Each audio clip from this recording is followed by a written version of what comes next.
Welcome back, ladies and gentlemen, to the Winner Takes All 9 main card, exclusive to Vision View TV. And welcome to wherever you are watching in the world, as the top grapplers, the top jiu-jitsu practitioners, the top action. It's all high level here at 133rd on First. A big shout out to all our partners, especially the CMH group, for their unwavering support to Submission Kings and jiu-jitsu in South Africa. Proton South Africa, the unrivaled X90 is now available countrywide. The EVA team for their amazing support this year. We're giving away an EVA City Buzz fully electric scooter in our tournament series this year. The Santa Fe Collective, Outchoice Tattoo Shop in Johannesburg, the Blue Line Gasoline Denim Company, our amazing broadcast team at Vision View TV, as well as our hosts, 133 on First. All right, it's time now to get into the action.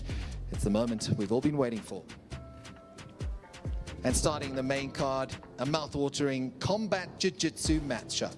From the blue corner, representing the House of Tinkerbell, please welcome Peace Ngupane.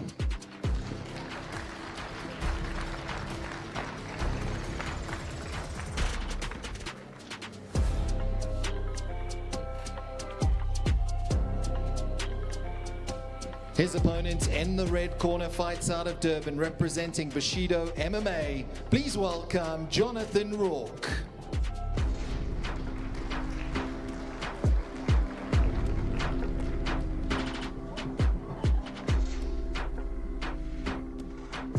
And your referee is Kurt Bloomer.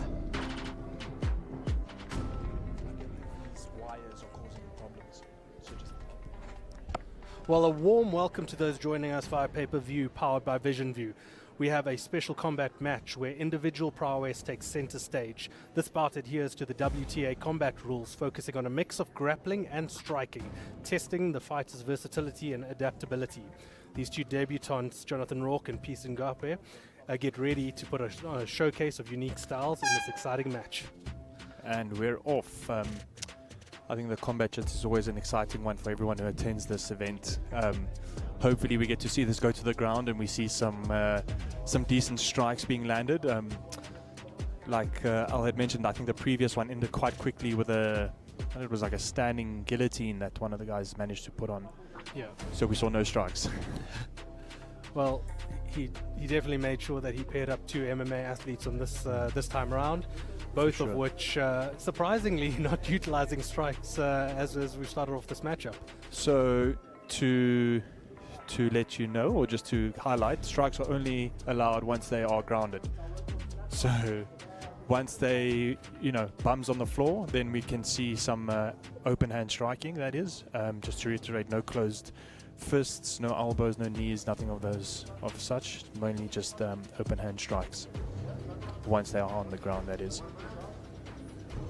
So, I mean, Ty, what would you think the strategy would be here to get on top? I really do think, both for those at home that don't know, both of these two competitors are, low-level jiu-jitsu individuals, one sitting at a white belt, one sitting at a blue belt. So I would think that, a lot of this earlier part of this match were two individuals trying to utilize their other skill sets within their MMA arsenal. Hence, so, Kirk Bloomer. Sorry to interrupt you. Yeah, are we seeing Kirk forcing this now to the ground because of non-action? Of course, it does seem like there is a force to the ground in order to get the action underway. So now, what we would like to see is guys maybe utilizing some strikes to open some jiu-jitsu positions. Most definitely, and that is the benefit of striking in this. And they've stood back up. So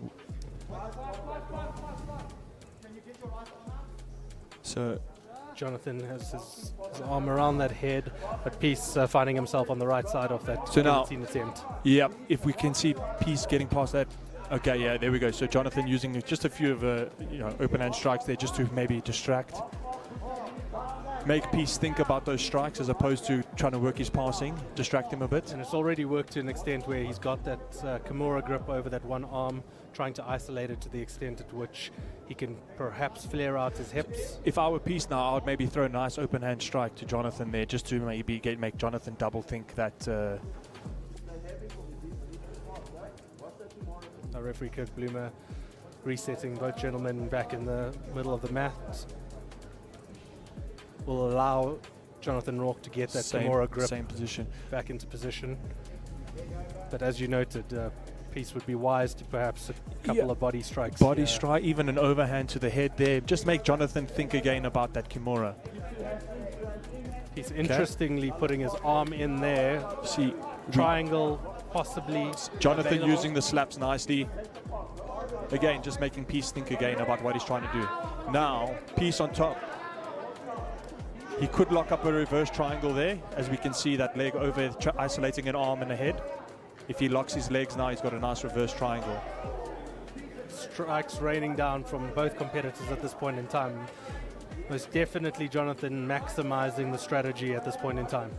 There we go. I'd love someone to tell him to close his legs there. Okay. Jonathan on top, straight onto the neck. Good pass by Peace.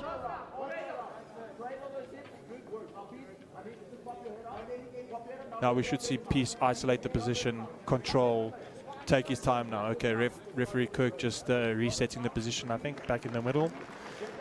Ty, you can hear the crowd a lot more engaged in this fight than some of the previous fights. A lot more engaged. You know, you get what you pay for in combat jiu-jitsu.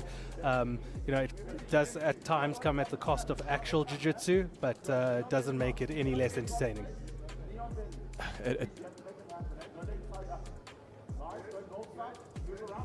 So Peace should be throwing strikes now.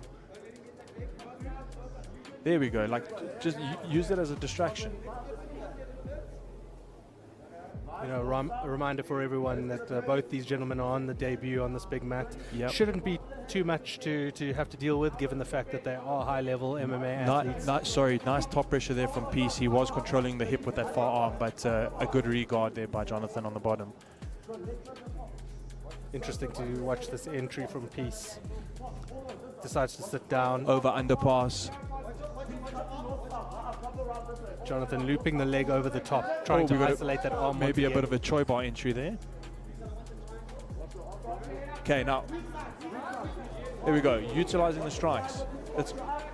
I wish these guys did it more. I mean, I'm by no means a strike or MMA athlete, but you know, it's such a different game. You know, trying to do the jiu-jitsu with someone hitting you. So and you know, being in those positions where you have an opportunity to perhaps open up the door. You know, there are multiple occasions there where you've seen Jonathan Rourke in a potential triangle position. If he utilized the strike, he could have opened up that 100%.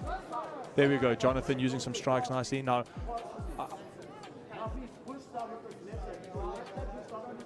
Peace's corner just trying to give him some advice there to slow it down, hold Jonathan down, and work some strikes.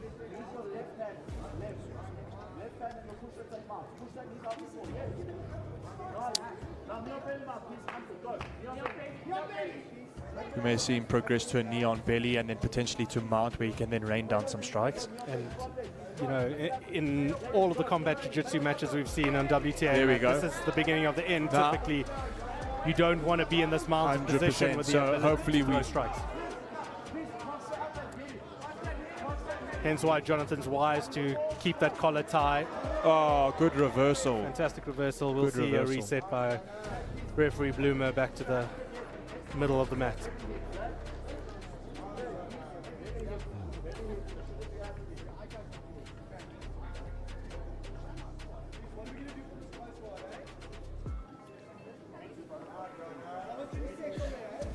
So Peace not closing his close guard there, trying to control the hands. Perhaps a hip bump sweep now as it comes up.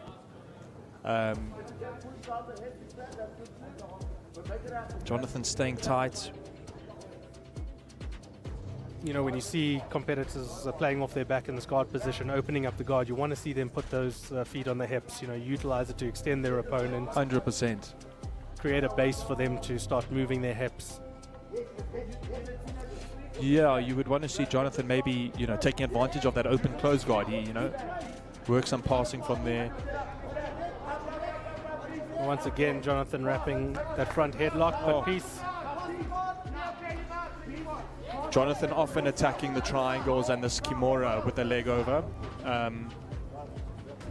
but Peace quite aware of aware of the threat and quite. Big strike from Peace, straight on the nose. Actually, it looked like quite a solid connection.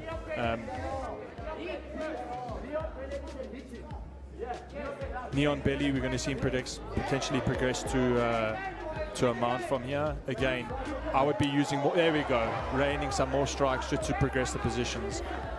Some high-level strikes raining down on Jonathan Rourke. He'll want to look to change that position up. You know, Jonathan hails from the same gym as Demi Shea, so he'd want to get one back for the team tonight. I think Peace is showing a good amount of patience now. Now he's isolated. Okay, now he needs to control this position and not have another reversal from Jonathan at the bottom. You can hear the crowd quite involved in this match. Quite animated with the brute force being showed by Peace. 1 minute on the clock, so he's got some time to finish this. Peace should just take advantage of this now.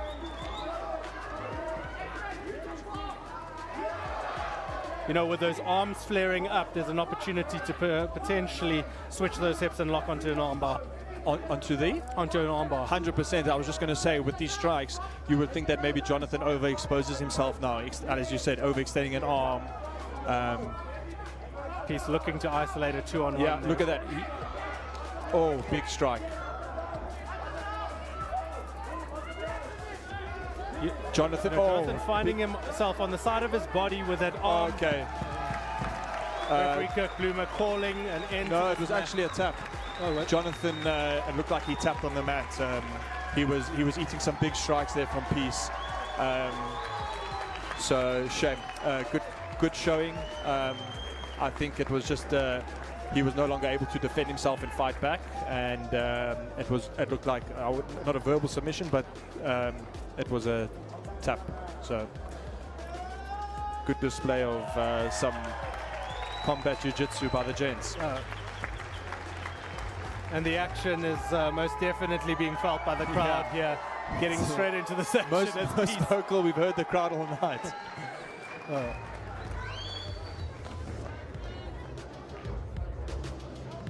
Well, as we look at the live highlights here, both individuals utilizing their strikes. Jonathan, in this instance, to isolate the arm. Good reversal there from Jonathan to come on top. As you mentioned, Ty, both guys, as you see, both guys using a strike to try and progress their positions. I'd like you to see the finish. So there we go. There we go. Tap down onto the mat. Got a little bit extra for what he bargained for.